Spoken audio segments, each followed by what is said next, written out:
Let's talk about a couple of things that are going to be really important to you if you're going to be here for any extended period of time. First, banking. All right.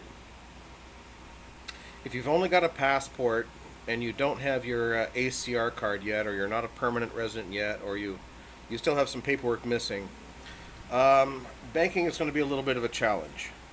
But there are several things you can do to make it a little bit easier. And I'm going to recommend right off the bat a couple of different cash wallets. GCash is one, and let me bring you up a video of that. Okay, here you go. This is available on Play Store once you're in the Philippines and you have your Philippine SIM card. By the way, you're still going to need a passport to register that Philippine SIM card. And of course, the store where you buy the SIM card can help you out with a phone and maybe even unlock your current US phone so that it can accept a Philippine SIM card. So you're going to want to get GCash downloaded into your phone. I also recommend a second cash wallet, which is called Maya.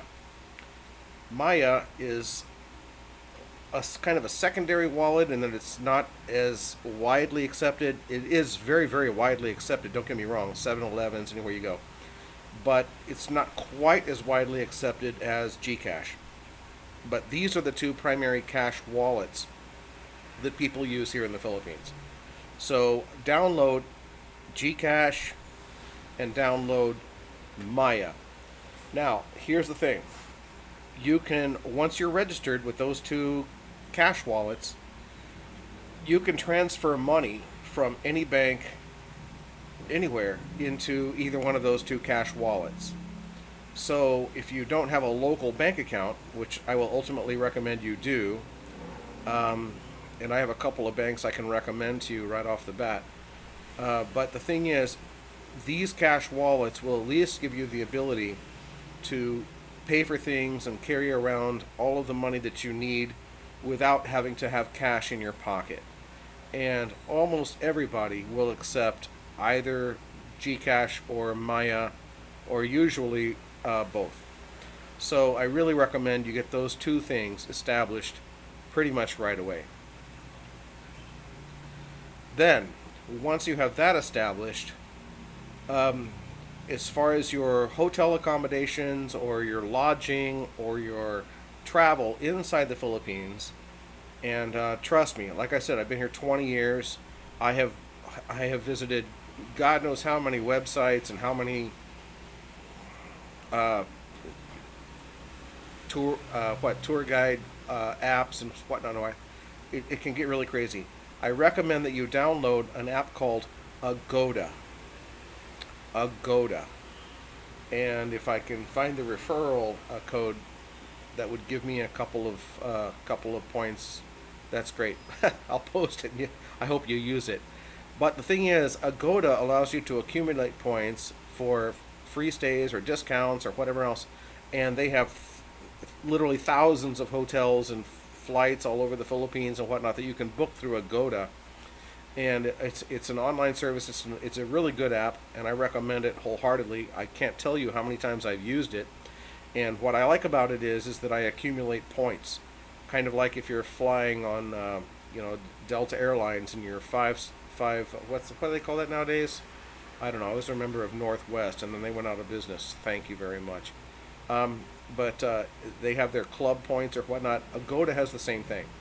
So they have points that you can earn as you go, which helps you get discounts in the future and even free stays. So I really recommend getting Agoda. It's a good program, and of course, naturally, I'll give you a picture of the link. So anyway, do that. Once you're here and you've got your banking established and you've got your hotel and your staying established, and you know how to to get your hotels, you know how to get all that sorted out, you're going to have to deal with transportation on the ground. Okay, let's just be completely honest. And the most basic form of transportation is, of course, the tricycle driver. And never, you know what, locals will pay the tricycle driver 35, 40 pesos. I generally give them 50, and then they say, oh, wow, thank you. So if you happen to get in a tricycle out in front of your place and say, oh, I need to go to the public market, or I need to go here, someplace nearby, because they don't go a long distance, it's a tricycle, and you're sitting in a sidecar, right? Which is fun. Enjoy. If you're wearing a skirt, you get the wind. It's like, don't wear a skirt. But the thing is, give him 50 pesos. It's not going to be that expensive. There are some places I've been where, like in Angeles, where the tricycle driver knows you're a foreigner and he wants 100 pesos, which I think is a little out of line, but I'll generally pay it a couple of times unless I'm just asking him to do really something simple. You know, I had one tricycle, I just said, you know, can you take me around to the other side of the park? I'm on one side of the park, it's a huge park, I can see the other side of the park. If you can take me over there, I really appreciate it because it's raining. So I jumped in, he took me over there, it took us about a minute and a half, and he wanted 100 pesos. I said, you got to be out of your mind. I said, here's 50. And 50, you're lucky to get 50. Okay? So, you know, just be always gentle, be always nice, but still, tricycles are the most basic. Jeeps are going to come next after tricycles. And the thing with Jeeps is, obviously it's public transportation. You're going to get on it. You're going to be there with a bunch of your closest friends, neighbors, relatives, people you would like to meet, people you don't really want to meet. And you're going to be dealing with going along on the route, kind of like a bus. I'm not going to address buses in this video because, you know, if you want to go from one city to another, you can go to the bus station. There's a lot of bus stations here I'm in Metro Manila. You can go to any bus station. You can get transportation to virtually anywhere humanly possible that a bus can go to, and again, get that sorted out. If you're getting on a local bus, you're going to pay a basic fare. It's going to be kind of like a Jeep, but so I'll address the Jeep. The Jeep is around 13, 15 pesos per ride. And again, it's a short distance in most cases. If you're going a long distance on a Jeep, he might ask for more. But notice on the Jeep that the destination is printed on the front of the Jeep and on the sides of the Jeep. And obviously, if you're on one major street and you're only going a few blocks, you know, I take a Jeep a lot of times if I'm only going a short distance and I don't want to walk. So, you know, obviously I'll jump on the back of the Jeep, you know, put my 15 pesos and, you know, hand the guy the 15 pesos and say, I'm going to McDonald's or whatever. And he knows where McDonald's is because he passes it about 1,000 times a day, and he can take you to McDonald's and drop you off there. So it's an easy and quick way to get somewhere without having to walk a long distance. So that's what the Jeeps are kind of good for. And obviously, you know, the Jeep driver, he's not earning a lot of money. He doesn't really want to hear your problems. And obviously, of course, you know, here's a picture of the complaint department. He doesn't want to hear about what you have to say about his Jeep. You get on the Jeep, you pay the Jeep, you get off the Jeep. That's it. Okay? So, and there you have that. The next thing you can go up to is the taxi. Now, when I talked to you before in a previous video, when you first arrived in the Philippines, we talked about the airport taxi. And that's especially in Metro Manila. I'm not really sure about Cebu City or Davao if they have airport taxis. Airport taxis are much more honest, but they are also a lot more expensive. So, you know, I will take an airport taxi if I have to, because, well, I want to get to my hotel. I want to get some sleep. And the airport taxi is going to charge me an amount of money that I'm going to be able to afford it. It's not probably going to be the best rate in the world, but let's not cry over a couple of bucks if you've been awake for 24 hours, right? So the airport taxis, those are the yellow ones, and here's a picture. Once you get out in town and you're out in front of your hotel or whatnot, and you want to get another taxi, now that's gonna what that's gonna be what these beasts look like. Okay, so when you get in this taxi, he's gonna have a meter, same as the airport taxi, but he plays with his a little bit more. So when you get in this taxi, there's going to be a meter, and here's what the meter looks like. Now, on the top left is the amount of time you have been in the taxi. And you want to notice this because this should be an accurate timer. Minutes and seconds, right? To the right of that is the distance you've traveled in the taxi. And then, of course, the price that you're currently encountering is under that. So take a look at that timer. If that timer is accurate, and sometimes I even start my watch, and double check the time and see where we're at, especially if I'm going to go any kind of long distance at all, because I want that timer on that meter to match real time. I don't want his meter. I've been in taxi before where it says 1, 2, 3, 4, 5, 6, 7, 8, 9, 10, 11, 12, 13, 14, 15, 16. Now, if that's the situation, you have to tell him, sir, something is wrong with your meter. Can you please fix it? I guarantee you he can fix it. And if he says, no, nothing's wrong with it, then say, okay, can you please let me out here? That's it. I'm sorry, I don't like being swindled. And if you just agree to let him swindle you, you're only encouraging him to swindle you and the next person as well.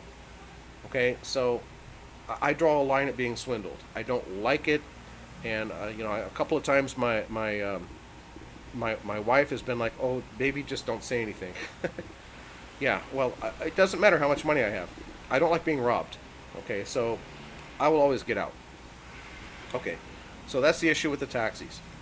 Now, the next thing I would recommend, as far as if you're here in the Philippines, download an app called Grab, Grab. It's available on Play Store, and I'll show you what the Grab app looks like. Okay, this is what it looks like on Play Store. Now, when you open the Grab app, it looks like this. Here's a picture of what it looks like when you open it. Now, the nice thing about this particular app is that you can get a car, and it will let you know where you are. You can say your current location or pick an address where it wants you to pick you up, and then you can select a destination where where it wants you to take you. And then you can pay up front because you can put money on the Grab wallet. You can transfer that from your Waze, or you can transfer that from your GCash, or you can even pay cash. You can tell the driver, I'm going to pay cash. But the big benefit to this is that you're going to get a private car, and the price is already established. There's no dickering, there's no meter to fight with. It's a comfortable car, it's air conditioned. The driver is usually pretty friendly, and actually that's less hassle for you. I use Grab almost every day if I don't have my personal car available. And I go everywhere with Grab because I don't want to fight with the taxi driver. I just don't. And I don't want to deal with the Jeep. And God knows, 99% of the time, the tricycle is not going to take me where I need to go, right? So, because they won't cross busy highways or things like that. So, I use Grab all the time. And if there's a Grab referral code, I'm going to put that here somewhere. And show me some love, okay? The main thing is that you want to be able to get where you're going safely, okay? And with Grab you can do that, so that's not going to be a big problem. Now, if you're moving around on your own, or you've got a motorcycle, God save you, or you're driving around in your car, or you just want to check. Maybe the taxi driver is taking you on some exotic tour of the city. You can download an app called Waze, Waze. And Waze will chart the best route from your location to where you're going.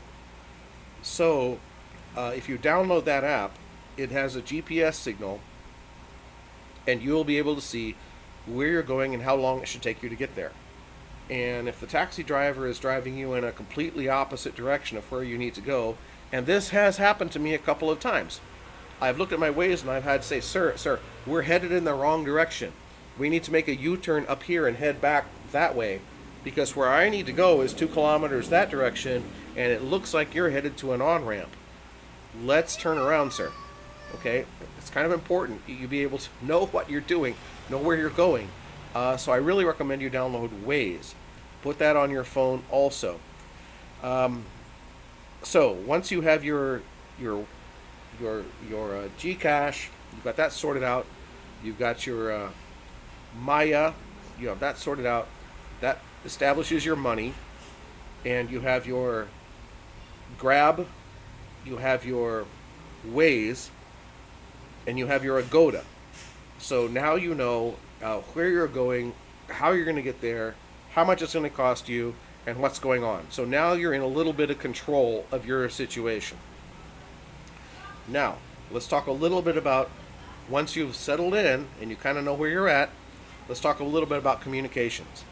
Okay, now, obviously you have your Philippine cell phone. If you're calling and chatting or texting, or texting on your Philippine cell phone using cell data or texts on your cell phone, which you can do, it's relatively inexpensive, that's going to run you a little bit of money. You're going to have to keep loading that thing up and loading that thing up and loading that thing up. Obviously, the ways that people here generally communicate is using Facebook Messenger. I don't need to tell you how to use that. But if you have a friend who's using Facebook Messenger, you can call them on Messenger. You can send them a message on Messenger. People here also use WhatsApp, and I'll show you a picture of the WhatsApp link. And they also use Viber, and I'll show you a picture of the Viber link. So I recommend that you download the WhatsApp, you probably already have the Messenger, and the Viber link for the sake of your ongoing communications with people that are around you. Okay, and once you're settled in and you need to start buying things because you need to be able to live here and find your way around, and you know you've got your basics sorted out, I recommend that you download an app called Lazada, Lazada. You're already here, you've got your place, and now you want to buy something. Obviously, if you're here for a short time, you're a tourist, you're staying in the hotel and whatnot, this is probably not that important to you, because you can just go downstairs and figure things out. I've been here for 20 years. I downloaded this app called Lazada because on Lazada I can find anything I want, from toolboxes to rubber bananas to steam tables to pressure cookers to powdered mustard to dill seed to anything that I need for like my cooking supplies or my ingredients or anything else that I want. You're going to find that going to the local grocery store, especially if you're not in Metro Manila in a Class A location, you're going to find going to the local grocery store is very, very challenging. You're not going to find 90% of the things that you need as a foreigner.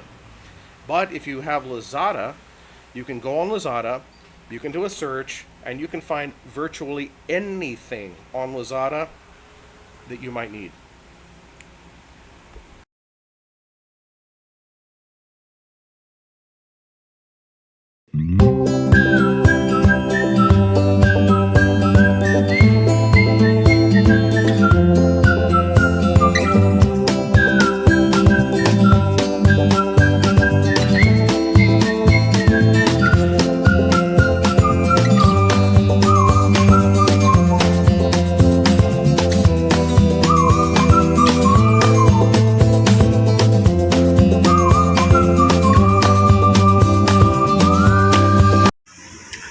As always, I appreciate a like and a thumbs up, and I would really love it if you would subscribe to the channel. There's going to be a lot more interesting videos coming up, and you're going to love them. Looking forward to seeing you on those. Cheers.